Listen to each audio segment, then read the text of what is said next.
男子在街边竟意外发现一只铁猫的眼睛是价值1000两的猫眼石，下秒跟摊主磨了半天，最终花20两买下了这对猫眼石。随后苏胖子拿着猫眼石准备前往当铺，没想到却碰到了死对头沈万三，急忙叫住了他，从怀里掏出刚买的猫眼石就是一番炫耀，并称这对石头价值1000两。眼看对方在质疑自己，苏胖子当即拉着沈万三来到当铺让老板鉴定。老板仔细一看，连声说好东西。什么？就只值1000两银子？这货是不止1000两啊，但当铺的规矩是当时做五，你有什么要求，我们还可以商量嘛。此时沈万三没有再怀疑，他立马意识到好马配好鞍的道理，那只猫绝对不是一般的物件。想到这，沈万三没有丝毫耽搁，在得到苏胖子买猫眼石的地址之后，他马不停蹄的就赶往了摊主所在的位置。你这里有死耗子没有啊？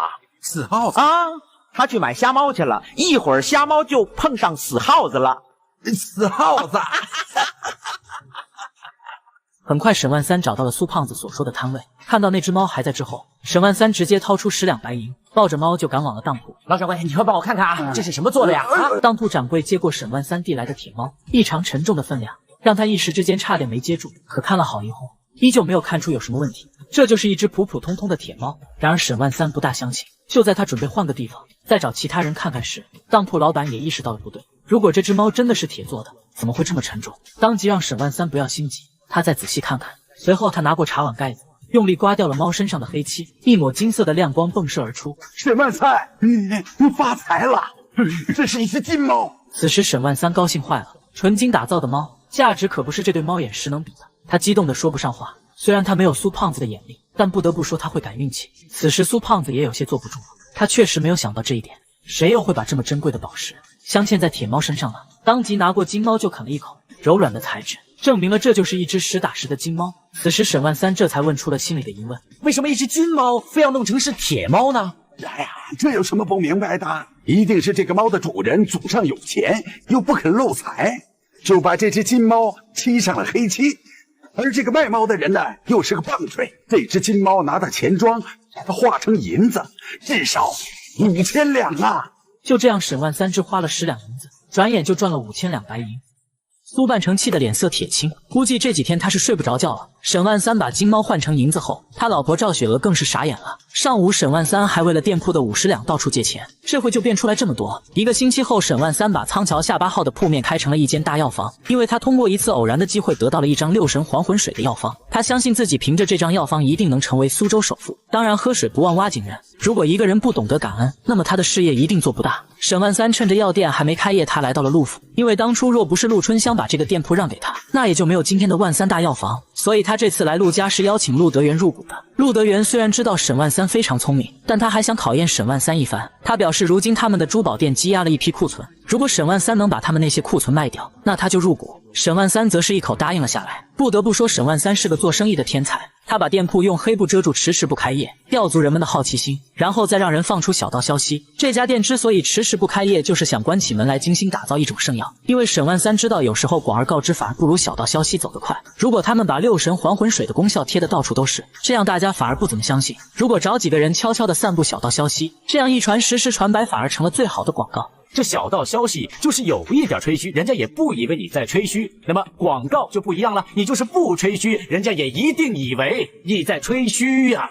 就是把风放出去，当这个消息在市面上已经引起人们一种踮起脚尖、翘首以待的兴趣的时候呢，我们还是稳住不卖。接着下来呢，还是要继续造势，给我准备1000只福袋，1000只福袋里面呢，只有1/3的福袋里面装着金银珠宝首饰，其他的2/3的福袋里面，你们喜欢装什么都可以呀，毛笔可以，石头可以，牙签可以，不过售价一律卖100文铜钱。100文铜钱会有人要吗？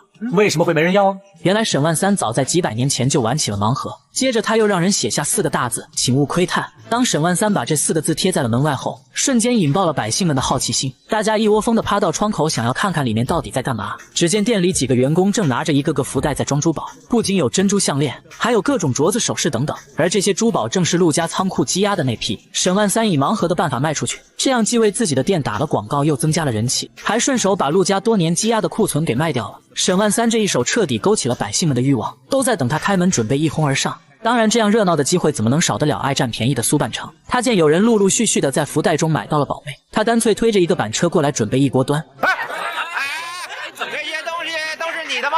我全要了。你想要全部买了？对啊，怎么不行吗？行啊，不过我这福袋里面，哎呀，我不管，这福袋里装的是什么？不过我这福袋里反正我买的是福袋，我这福袋里面，那就让大伙儿一块沾沾福气，怎么样？我说我说多谢苏老板。沈万三利用人们占便宜和侥幸的心理，把所有积压的库存都卖了出去，最后还赚了那批首饰2倍的利润。而另一边，苏半城把剩下的福袋全部买回去后，里面只有几个袋子里面有珠宝，其余都是一些不值钱的玩意，气得他牙痒痒的。另一边，沈万三趁着店铺的热度与人气，又给他的产品六神还魂水打了一波广告。他请来一帮人演了一出戏，意思就是宣传他的六神还魂水有起死回生的功效。您刚才给他喝的是什么药啊？六神还魂水。六神还魂水哪里有卖？万三大药房。当然，最后他也特别声明，今天他们这个只是个广告，要大家不要相信世界上有起死回生的药。当他正宣传的时候，苏半城真的推了一个死人过来。原来苏半城刚刚准备让伙计拉着一车福袋来找沈万三算账，没想到伙计在拉车的时候突然一口气没缓过来，直接倒下了。等旁边的伙计叹了一下鼻息后，说他已经没气了。老板，阿牛已经没了气，他死了。什么？他死了？苏半城惊讶了2秒钟后，就想到了沈万三，哪知就在沈万三正卖力推销自己的六神还魂水时，满腔怒火的苏半城很快就找上了门。一见面他就当众戳穿沈万三欺骗消费者，表示这些福袋全是赔钱货。然而沈万三却并不苟同，因为开售前自己早已有言在先，买福袋主打就是一个碰运气。你苏半城就曾经说过，我要将所有的福袋买走，我无所谓，我买的是一个福气，求的是一个心安。有没有说过？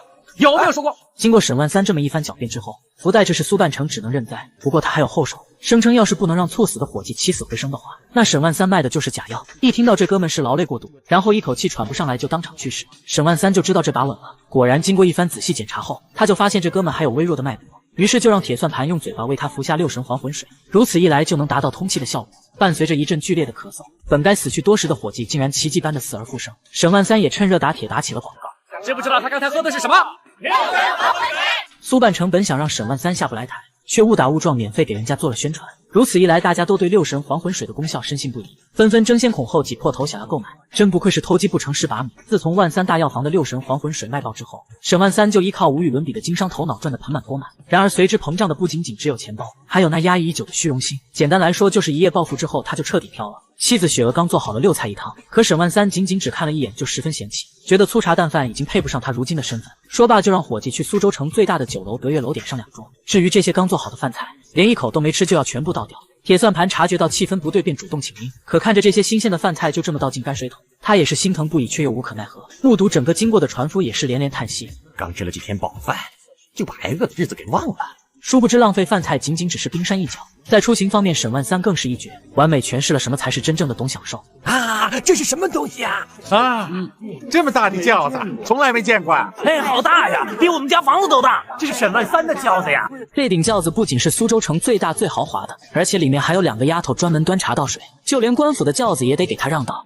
干嘛停轿啊？那就是沈万三的私人大轿啊，他比你的官轿还有威风啊！宋典虽然没有当场发飙，可心里早就将这笔账记在小本本上。很快，沈万三种种嚣张行为就传遍了整个苏州城。陆德元担心他再这样下去，迟早会出事，于是就让女儿春香出面好言相劝。好巧不巧，2人前脚刚来到酒楼，苏半城恰好也来到此地。原来他特地订了一桌子好菜，准备招待宋典。沈万三听后顿时想了一个损招，给我做和他一模一样的菜，做2桌。